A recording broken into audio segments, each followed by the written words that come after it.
Hi there, it's Matt Heffernan, and welcome back to my channel. And it's been even less than 24 hours if I get this up within a reasonable amount of time since my last video, where I went through and did a tutorial on how to do a very basic Hello World program using the CC65 toolchain in conjunction with the Commander X16 emulator. And that's had a very good response so far, so if you haven't seen it, please go back and check it out. The easiest way to do that, of course, is to subscribe to my channel and click the bell for notifications. You'll get all the updates in there. And, you know, that's why we're here. If you weren't watching this video, you're not interested in my channel, but maybe you're here by random, in which case, thank you. And please do subscribe. And today I'm going to talk about some of the stuff that I have going on, some of the stuff that's going to be coming out, and just some general housekeeping to maybe clarify a few things. So this is the big teaser of what's coming up, so we'll hit it one at a time. Probably the most noticeable thing is, if you had seen the avatar, is this little guy down here at the bottom.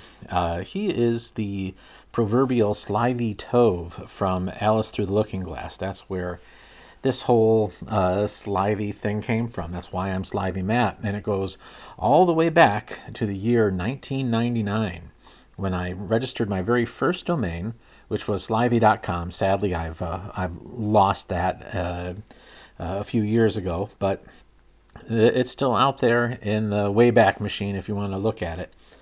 You don't want to look at it. There's not much to see there. But that started sort of this consistent online identity I've had ever since then. My main email was matt@slithy.com. And shortly after I created slithy.com, I created my first real website that got actual traction, and that was filmhead.com. And that was a film criticism website. I was one of many people doing that, but I had a very limited amount of success at doing that, and that only lasted a few years. But if you've visited my GitHub, you probably have recognized that little film strip logo in there. I continue to use that logo for avatars as well. And now I'm using this pixelated Slithy Tove as the new avatar because of, as you can see here, my hashtag brand evolution over time. So starting with Slithy.com, that inspired me to create my different business ventures. At the time, we're talking the early 2000s. So for some of my younger viewers, although I know most of my viewers are about my age or older, not too many folks under 40 watching these videos, but if you are, back then it was the Wild West on the internet, and things like YouTube didn't exist. So the first business that I started with this Slithy branding was a digital film studio called Slithy Films. And if you go way back on my channel, you'll see some of the videos that I created with that. Some were, again, predate YouTube and were added, some of them fairly recently, to this channel, before I started focusing more on retro stuff and specifically Commander X16 demos. And as a part of that whole Slithy Films business, that sort of, I had different music that was recorded as part of some of these films, and that spun off into this homemade label imprint called Slithy Tunes. And you'll see that logo looks kind of similar to the Slithy Games logo. That's very very much because I'm not very creative. Let's get that right out of the way. So that was what I used on everything that I pressed on CDs and labeled myself and had sold back in the day. And then the least lucrative and least known and most obscure of these three brands that I created back in the early 2000s was Slithy Tomes, and that was for creating not even, I couldn't even say books in the plural, abortive attempts at a few books that I had intended to self-publish using this imprint, and that never really came about. But I still had a website for it, I still had a URL, and I had a lot of good intentions, and a lot of those intentions sort of faded after the early 2000s, and I sort of shifted gears in my career and got more back into the software industry, which has been paying the bills ever since. So now we are at the point where I'm having a lot of fun creating nice small games, fun games, demos, and things for the Commander X16. But my current project, Cavy's Quest, has become too big to be an open source project, and so I am going to be releasing that commercially under the Slithy Games brand. It'll be copyrighted. Of course, the XCI game engine will still be open source. This is just going to be actual licensed intellectual property being developed for the XCI game engine. So if you want to see what Cavy's Quest looks like now, this is an unlisted video on there. You can see I have the logo for Slithy Games as a splash screen, and it scrolls off. And now you can see the updated graphics that I have for the title screen. And this is probably my best attempt at drawing a guinea pig in 16 color pixel graphics. And this is probably my second best attempt. And here we can see, if you've seen the previous demos, it didn't have all this animation in there before, and it had something more along these lines as the original sketch versions of all these graphics. And so, yeah, we're going to be working on that. I have a few people working with me. As you saw, Joshua J. Salazar has been writing a whole bunch of really awesome music for the game, and then I have a few other folks that are helping me, and one specifically with graphics, and we're going to basically get the game as it exists right now, those first two zones where you are, and if you've seen the earlier demos, in fact I posted a speed run before that gets through all those levels real super quick. In fact, it actually skips a couple because it's a speed run, as it were. But those first two zones are going to be fully implemented with final graphics. So it'll go from looking something like this to looking like how you saw in the beginning, with not photorealistic but more realistic guinea pigs and other critters and things that you're going to find along the way.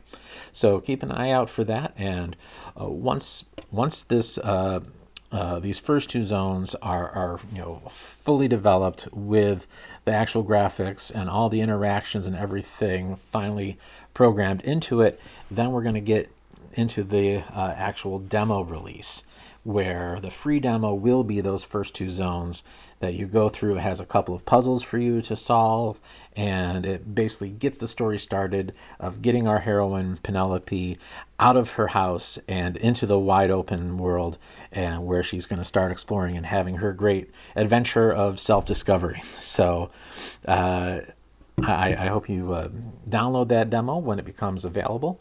The very basic demo is with a lot of these sort of dodgy graphics is on the Commander X16 website, and you can download that version. That's the alpha demo, but there will be a beta and eventually a final release demo, and that's what's going to be used to actually sell the game and to try to raise money to be able to finance the creation of the complete game as a commercial product.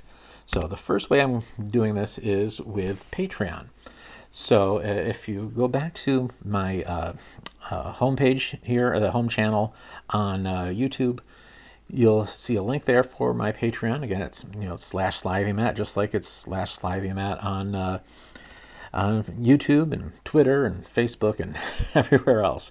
So and I have 5 tiers from just $1 a month, where it's just like, you can just get the basic access to things, and I'll put your name at the end of the video. So once people are either kind or foolish enough to start giving me money, you're going to start seeing recognition for them in these videos, and all the way up to $1,000 a month, where I'll let one lucky person basically control what I do.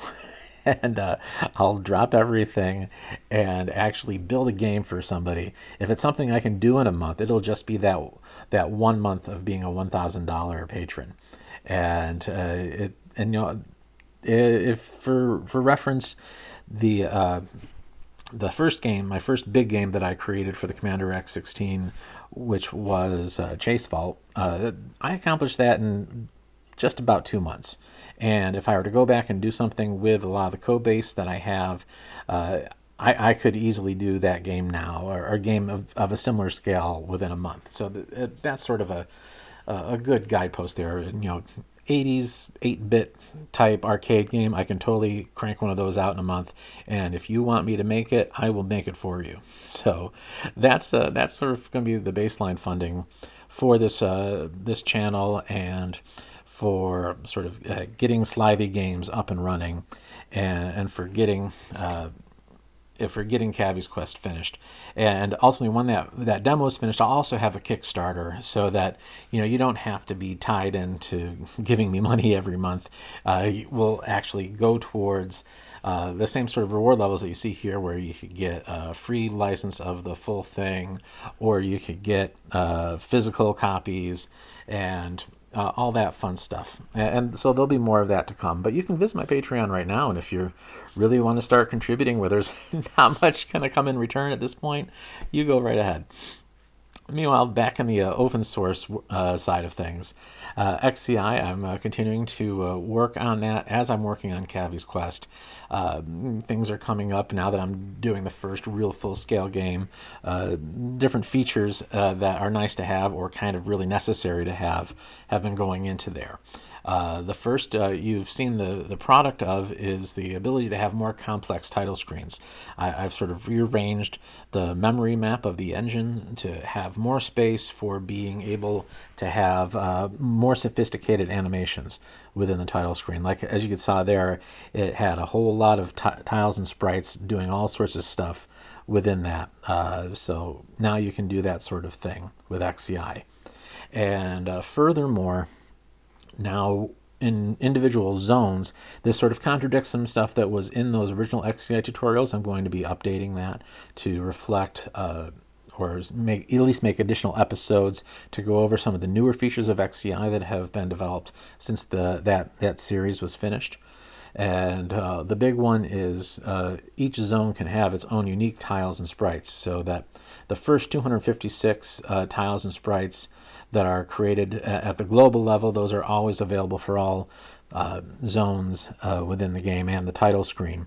And but then beyond that are things that are unique. So the title screen will only have the stuff that's in those globals, but it will have, those globals are of course bigger than 256 each, so you'll get a lot more assets that are only guaranteed to be available during the title screen. And then the same will go for each zone, where you'll be able to go and have all sorts of custom tiles and sprites at your disposal.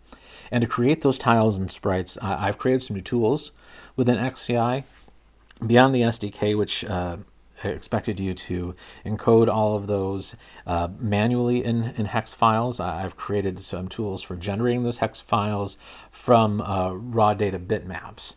And eventually I want to get the SDK and the ancillary tool set for that to be able to take in common file formats like PNG and GIF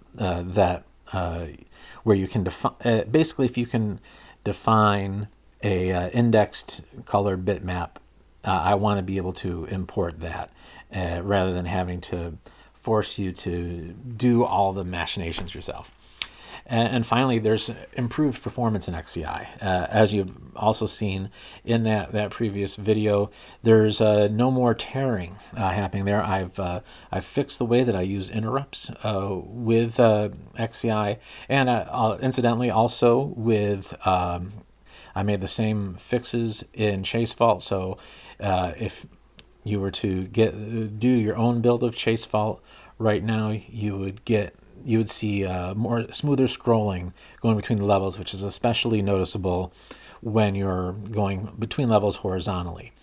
And before, you would have seen probably a little bit of tearing towards the top of the screen. That tearing is mostly gone.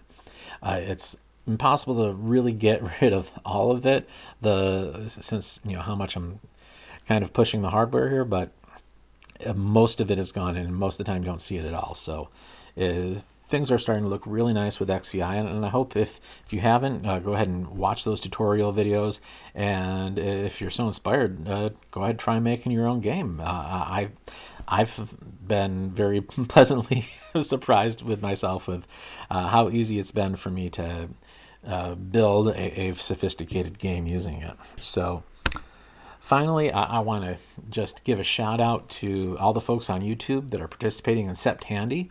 I'd really, really love, it'd be nothing more I'd love to be able to do than to create my own Septandy video. Pictured here are the first 2 computers that I ever owned personally. My very, very first computer, the only proper 8-bit computer that I ever personally owned until the Commander X16 finally comes out, it was the Tandy TRS-80 Color Computer 2. And I got that Christmas of 1986.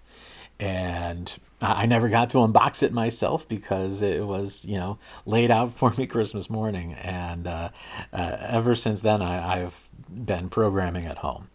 And that really, I had done a little bit of programming in school before that using Logo on an Apple II. That's what our schools had. But when I finally had that Coco 2 at home, I really got to work learning BASIC, teaching myself BASIC with the really nice manuals that came with it. And it really sparked my love for programming there.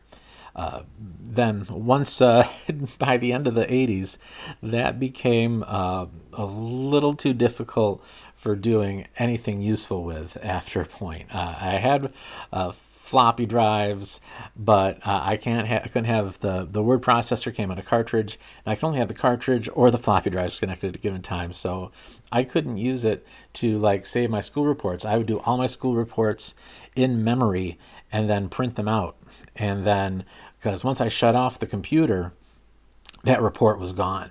So I was sort of living dangerously with that.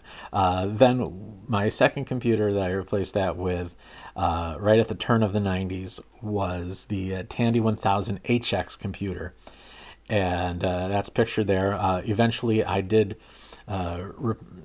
add the second 3.5-inch double density drive to that and upgrade it to a massive 640K, 10 times the RAM.